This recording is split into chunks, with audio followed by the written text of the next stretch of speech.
Hello, everyone. I am Christy Hang, and I am Cal's Communications Director. And today I'm here with Dr. Kia Johnson, the Senior Director of PK to 12 Professional Development and Evaluations here at Cal, or the Center for Applied Linguistics.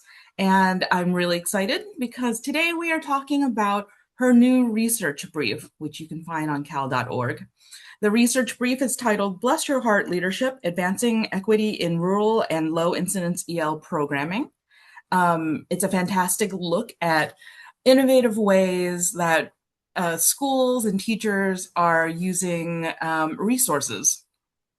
And so we are here today to learn more about the brief and learn more about her research and the development of this brief and her work. So we'll just dive right in. Hi, Kia. Hi, good morning. Looking forward to sharing how this came about. So, yeah, we'll just dive right in.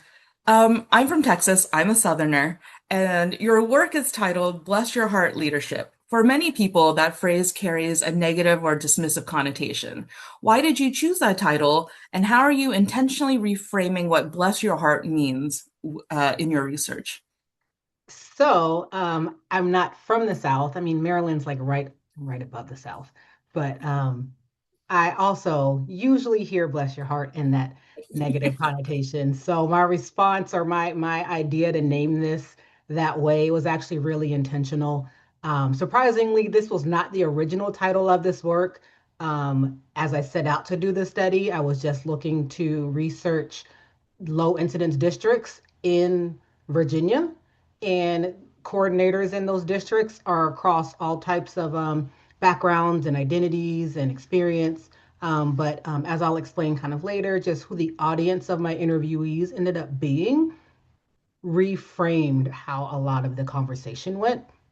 As you all know, here in the South, bless your heart, like we said, can give this dismissive tone. But as I was having the interviews with this specific population of participants, what really struck me was how deeply these coordinators cared about their multilingual learners. Even though they only had a handful of ELs in their district, the way they talked about working with them, it just sounded almost like they just wanted to hug them with support in through their leadership. And they had this real sense of responsibility and care and how they were talking about receiving and supporting multilingual learners and their families.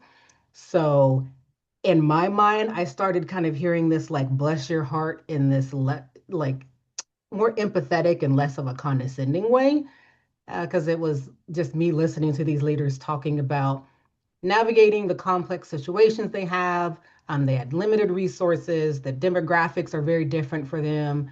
Their communities are still learning how to receive and support immigrant families. But here they are in these southern rural spaces advocating for these very diverse students, having to maintain relationships across all of these stakeholders, and they had to be compassionate while diplomatic and persistent. So I've kind of taken that bless your heart and we're kind of turning it into this combination of contextual responsiveness, empathy, cultural awareness, and a more positive, just empathetic tone toward leadership and equity work. Hmm. And I'd like to dive into the your research and how much time you've dedicated to this research, and how did it lead to the development of the Bless Your Heart leadership framework? I started this study in 2022, so 4 years ago.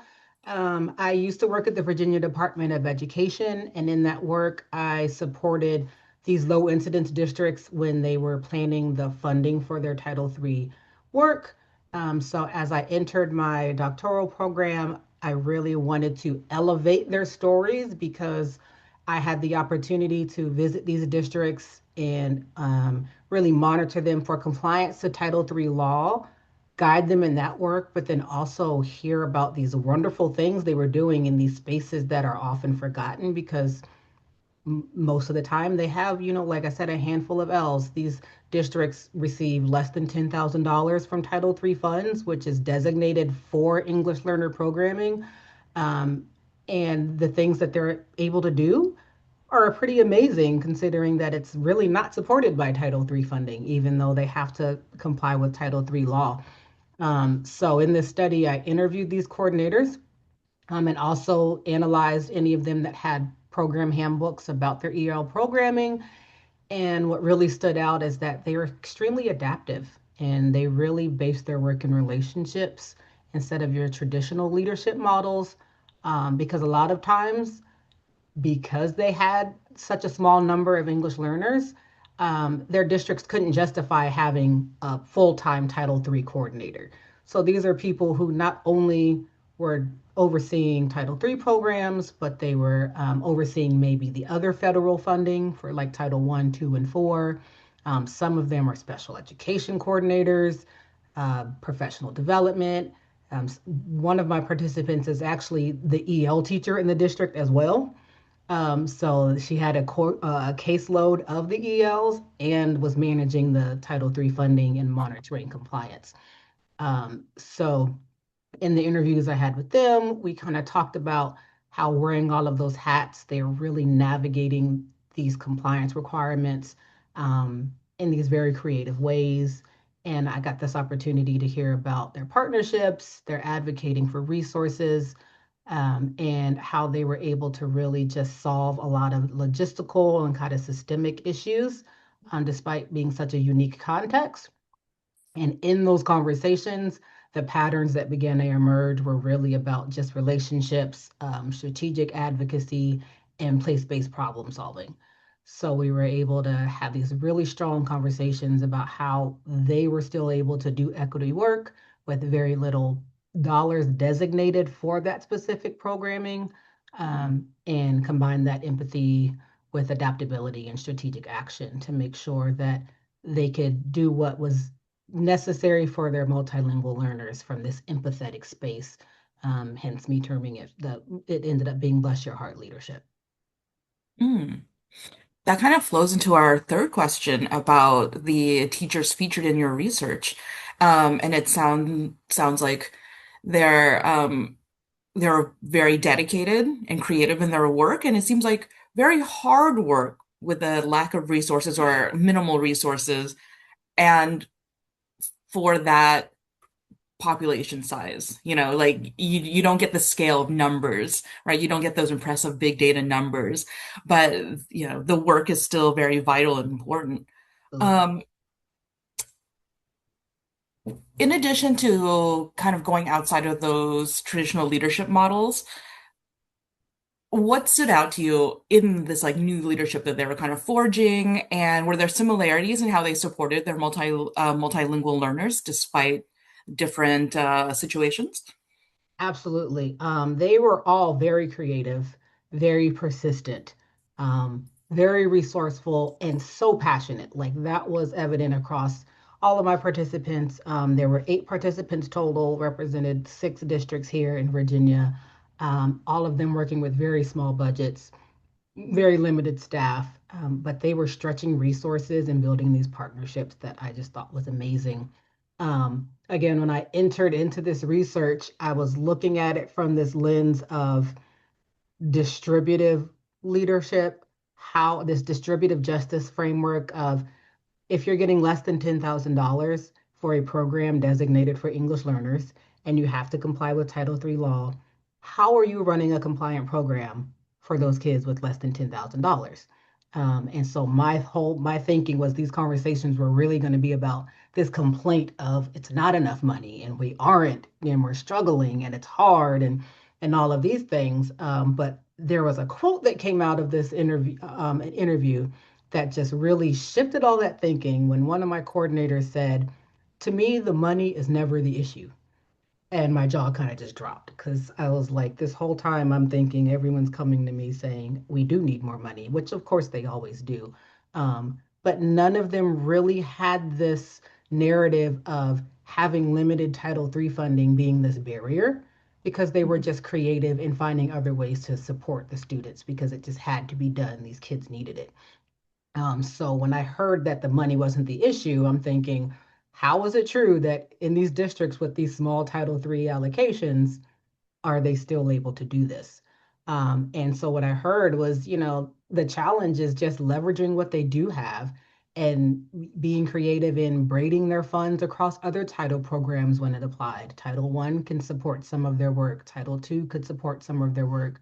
They were able to find local funds to support their work.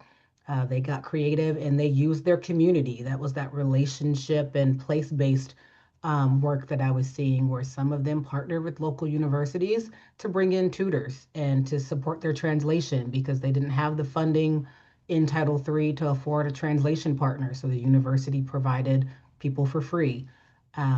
They would have instructional assistants that were really dedicated to working with their students, and they were paying for them to become certified ESL teachers by supporting studying for the praxis test. Um, Another district was taking adult ESL classes to the parents of their elementary school Ls, like right next to their neighborhood. There was a church next to a neighborhood where most of their Ls came from, and they would do adult EL classes there so that the parents could just walk over and get their own ESL learning.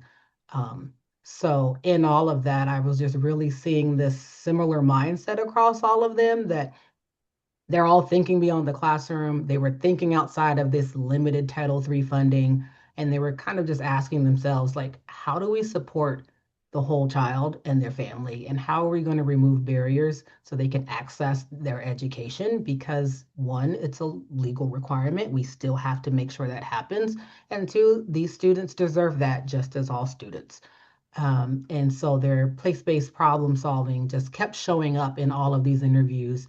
And even when their resources were limited, they were all sharing pretty much essentially the same thing, that if we can give them more support, they will always find a way. Hmm. That sounded like an unexpected insight about the money not being the problem. Were there any other moments that were like unexpected but a nice thing to discover? Yes, yes. So that, yeah, that was like my biggest one. And then another one that really stood out to me is a lot of times when you think of having to be compliant with federal law, it's this very nerve-wracking thing when the state has to come in and monitor you for that. But these districts actually all very much embraced it because they were using these federal monitoring visits from the state to help them be bureaucratic in their district. So it was kind of like a leveraging tool for them, where I even had one coordinator say, an audit is a beautiful thing. They would call this monitoring an audit. And they would say that having the state come in and evaluate their program from the federal lens, it would then give them the evidence that they might need so they can go advocate for their program locally. So sometimes coordinators would ask for a finding in these monitoring visits, saying, like, can you make this recommendation? Can you, formally document that we should have more staff or that we should expand a certain service? Because having it in that compliance visit really help them have those conversations with their superintendent and with their board to say that, this is something that the state has identified as a need for us, and it's not just because I'm wanting it. Um, so that really stood out to me, that they were very welcoming and would probably appreciate monitoring more than, the 5-year cycle, just because it was their lever for equity for their programming decisions. And then the other piece here that was really interesting once I got into the study and I've got my interested participants, and this was the piece that I was not expecting in the um, foundation of designing this study, is that all of my participants ended up being white middle-aged women. And I am a Black woman. And so that conversation with all of these coordinators was not something I intentionally set out, but that's where the Bless Your Heart really came from. Because all of their narratives came from this Southern empathetic, compassionate place for a very diverse group of students. And so I was just immediately very attentive to how they also were having to navigate culture, language, and equity their from their background to be able to advocate for students from these varying cultural backgrounds. And in that, it kind of just highlighted and ignited in me, to make sure that my research was sharing their leadership model from this positive light to hopefully inspire additional future research so we can look more at how leadership identities are intersecting with multilingual learner advocacy in these contexts. Interesting. Very interesting. And if you guys are interested in reading more, I highly suggest you guys check out the research brief, which is now available on cal.org.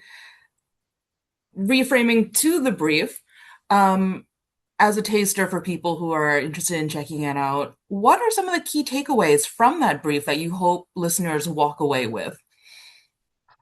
So there are several, but they're the two that I really think if my coordinators from this study could answer the question, what led them to want to participate is really speaking out to say that yes, they are working with fewer resources. They are navigating, less infrastructure than larger districts, but it allows them to be able to very quickly adapt. They're able to partner with community organizations in ways that may not be possible in larger districts with higher populations of Ls. They are really able to get personal mentoring for their teachers and stretch their resources to support their students and families in very creative ways. And so, in those conversations, like just really sharing that they really get to do what I would call their heart work, because while they're rural and they don't have a lot in dollars, they have a lot of opportunity to leverage their relationships in these contexts to still lead and ensure equity for their students. And then the other takeaway is just communicating that there is a need for stronger policy support because they are rural districts, and so they don't get a lot of federal funding for these programs based on their enrollment numbers. So there are other things that can help support them, like just better networking for them so they're not feeling so isolated, making sure that the teacher pipelines that support multilingual learners stretch all the way to rural districts, that there is a narrative there or a recruitment effort to ensure that teacher preparation and grow your own programs are considering placing qualified teachers in rural contexts to make sure they're there for multilingual learners.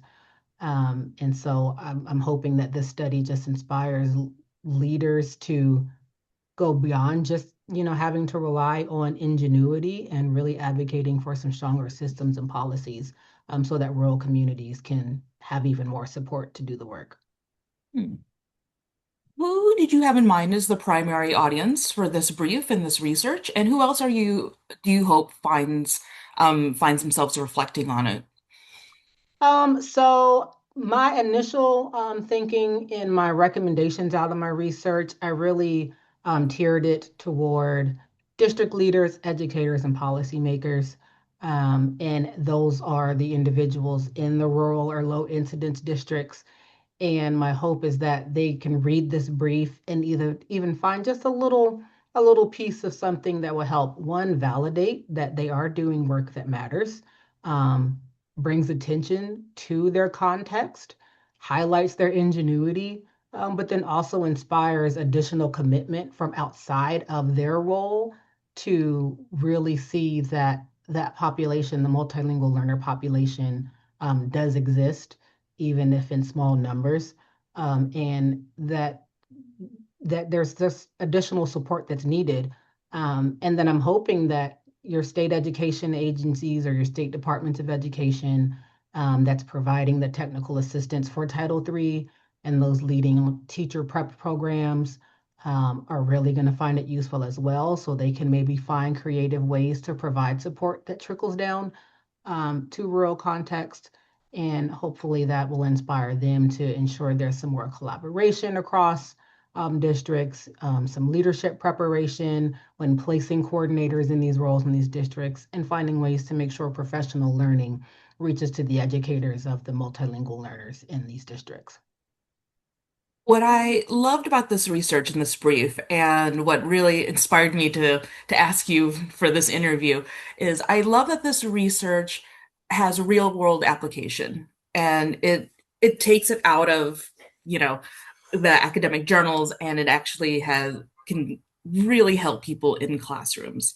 So for educators working in rural and low incidence EL contexts, what are one or two concrete steps they can take to practice this contextually responsive place bound problem solving right away? That is like my favorite part of this work is that I took some research and it's got its academic background. There's your literature review. It's grounded in theory. But I really wanted it to one, highlight the voices in these districts and to have practical application. Because like you said, oftentimes it just stays very academic and it's hard to interpret like what to do with that information.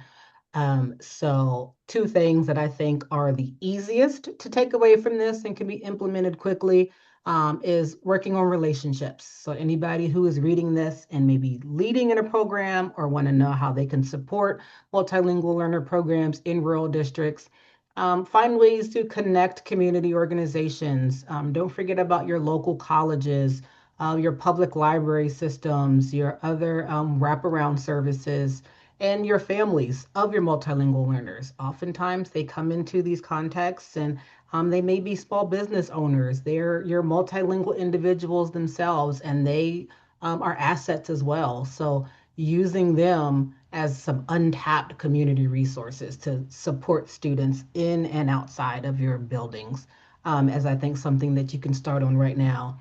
Um, and for leaders, especially at the state or at the district outside of these Title III coordinators, making sure that there are networks available to those who are running EL programs in these contexts.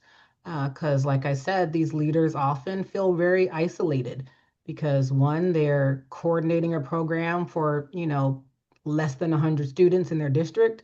And two, they're wearing a few other hats because they don't have a large population that they're responsible for as leaders.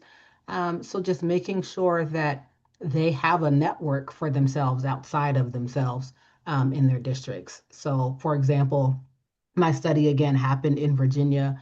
And in Virginia, they have the Title III statewide consortium, meaning that their districts receive less than $10,000 in Title III funds. And that usually means they have about 100 multilingual learners or less in an entire district.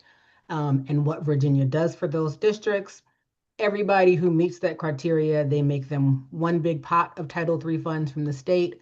They re-divvy it up so that they actually get a little bit more in per pupil funding than they would if they were not a consortium district. And then on top of that, the state gives them additional technical assistance, such as webinars. They get their own conference in Virginia. So all of the teachers and leaders from just the rural and low incidence areas come together for a conference led by the state. And then they have dedicated support from their Department of Education staff to try to make sure that they're able to collaborate and network. And with that type of model, districts are able to bring what's working for them and share it amongst themselves. For example, there was a district that was able to share how their program model for ELD led to a 100% on-time graduation rate for their high school Ls. And the state invited them in to share what they were doing to make that happen with the other consortium districts so that they could see how it works in that context.